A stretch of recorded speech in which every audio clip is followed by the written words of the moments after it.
前阵子在 Netflix 上面有一部讨论度超高的影集叫《创造安娜》，故事描述一位20几岁的女生把整个纽约的政商名流骗团团转，而这个超高尚的故事真实性到底有多少呢？今天就让我们一起来聊聊《创造安娜》的真实故事吧。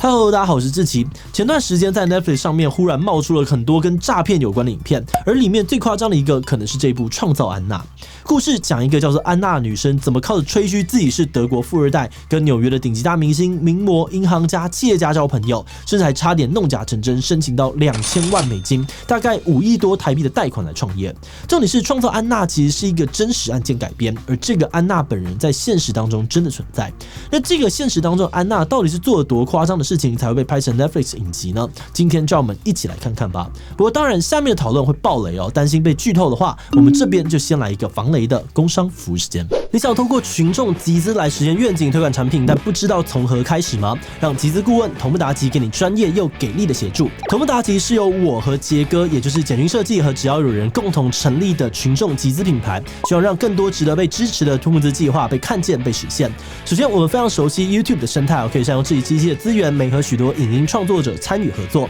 而团队多年的社群经验呢，从知识课程啊、产品募资到议题倡议，我们都曾经交出不少亮眼的成绩。而此外，我们也有设计、插画、动画、企划等等丰富的战力，不但能够帮你量身打造宣传企划，还可以一条龙产出各种素材，让你能用最有效益的方式宣传自己的募资案。那如果你有兴趣，不妨点资讯栏当中的网址，看看同步达吉的精彩作品，并联络我们一起聊聊各种可能，让同步达吉成为你在群众集资路上的同盟塔器。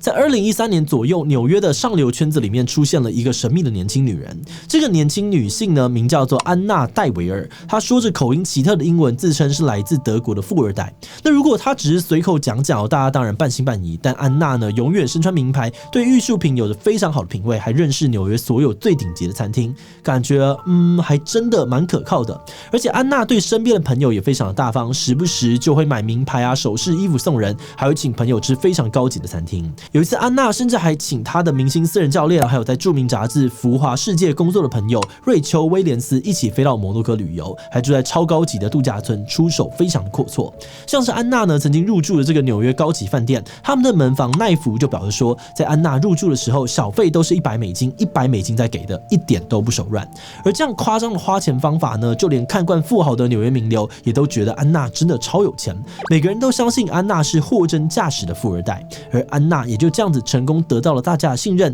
打进了号称最排外的纽约名流圈。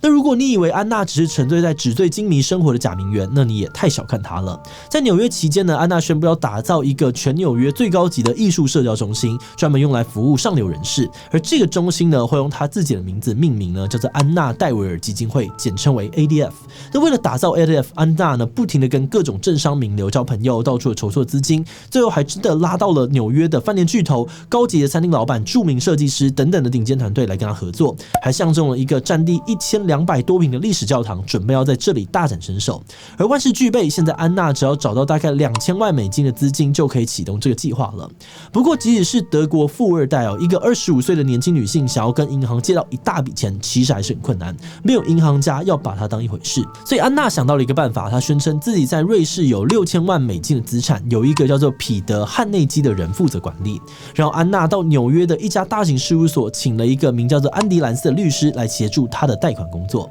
因为安迪兰斯跟安娜的关系非常好，他跟彼得·汉内基讯息确认之后呢，就在没有真的财力证明的情况下，签了一份确定安娜有能力还款的文件。而有了安迪的帮助，安娜呢就可以开始在各个银行、投资顾问们接洽，申请她的巨额贷款。就这样子，一个30岁不到的年轻女性呢，成功的在纽约呼风唤雨，安娜登上人生的巅峰。但在暗地里面，不少大大小小的问题也开始慢慢的浮现。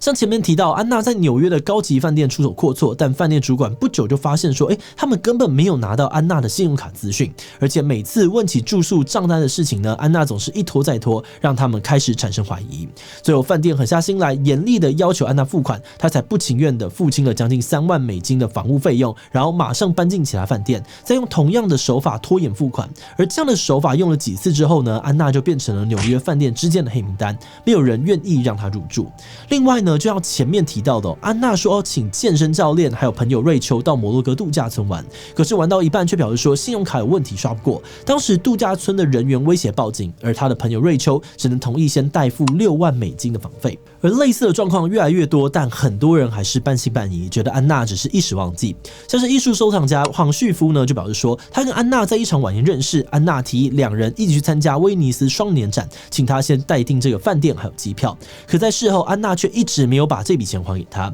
黄旭夫虽然觉得不对劲但他又想说，像是安娜那么有钱的人，忘记还个2-3千块美金这种小钱，好像也不奇怪吧。安娜种种的恶意赊账借款的情况呢，后来还进一步的升级。像她为了 ADF 申请贷款的时候，一开始被某家银行否决，她马上转头跟另外一间投资顾问集团申请。当时这个集团呢，要求安娜先支付10万美金当做保证金，而安娜又回头找银行呢，竟然成功的说服对方给她10万元，拿去支付给顾问集团。安娜就用这种挖西墙补东墙的方式一路的闯关下去，最后只差临门一脚，就真的要让安娜拿到这笔贷款了。没有想到集团最后就表示说要派人亲自到瑞士审核他的资产，吓得他赶紧申请终止。但是夜路走多了，总会碰到鬼在2019年，安娜终于踢到铁板。当时他利用伪造的付款资讯雇佣了一架私人飞机，而现场的员工当然发现不对劲。但是安娜拿出了飞机公司 CEO 的名片，声称自己是 CEO 的朋友，让员工不敢追究。殊不知CEO 根本不认识安娜，他们只是在某个场合碰巧交换过名片而已。安娜最后当然是1毛钱也没付，而喷设计公司也没有再客气，直接对他提出告诉。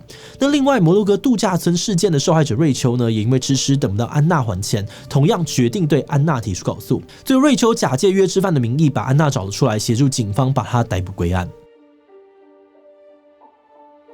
安娜被捕之后，她真实的身份也被爆了出来。安娜的本名是安娜·索罗金，她当然不是什么德国的富二代。她的父亲是一名卡车司机，母亲则在经营一间小商店。16岁的时候，她跟家人一起从俄国移民到了德国的一个小镇。根据她父母的说法，她从小都对时尚杂志特别的着迷，也因此养成了她的独特品味。而至于她的化名安娜·戴维尔，她的家人表示从来没有听过这个名字。那随着安娜的被捕，受害者也一个个的出面指证她。法院呢，最终以2项1级重大盗窃未遂、3项2级重大盗窃罪起诉安娜。可是就算已经被抓了，安娜还是不改自己的名媛作风。大家如果有看影集的话呢，应该会记得有一段情节是安娜连出庭的时候都要聘请专业的造型师帮她打理穿搭。后来还有人创建了一个 IG 账号，每日分享安娜的出庭造型，引起了轰动。这个在现实生活里面还真的是有发生的事。不过安娜律师呢，在采访里面不止一次表明说，请造型师不完全是安娜的意思，这其实是法律团队共同决定，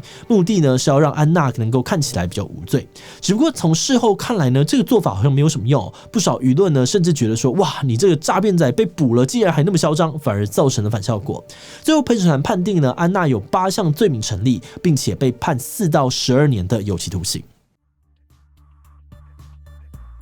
安娜的故事后来被一名叫做杰西卡的纽约杂志记者写成了一篇深度报道，当时在美国造成了很大的轰动。而这位记者就是影集里面出现的记者主角维维安。后来他写的报道呢，被知名的编剧山达莱梅斯改编成了《创造安娜》，在 Netflix 上面取得了很大的回响，但也引起了新的风波。安娜的昔日好友瑞秋呢，对这个影集有点不满，他指控创造安娜的团队不顾事实，故意把安娜写成令人同情的角色，然后把瑞秋妖魔化成只想要占朋友便宜的虚荣女性，这根本是在美化诈骗行为。而安娜也在 IG 上面反击说，瑞秋控告安娜的罪名没有成立，而且他当时呢明明也拿过安娜很多好处，现在却一直以受害者的姿态自居，利用这个案件的名气来赚取利益。为什么会这样说呢？因为瑞秋确实写了一本关于安娜的书，后来还有 HBO 买下了拍片版权，只不过呢目前这个制作被暂停所以短时间内呢我们可能没有机会看到2个不同版本的安娜故事相互较劲了。而安娜本人呢，她在2021年因为行为良好而提前被假释，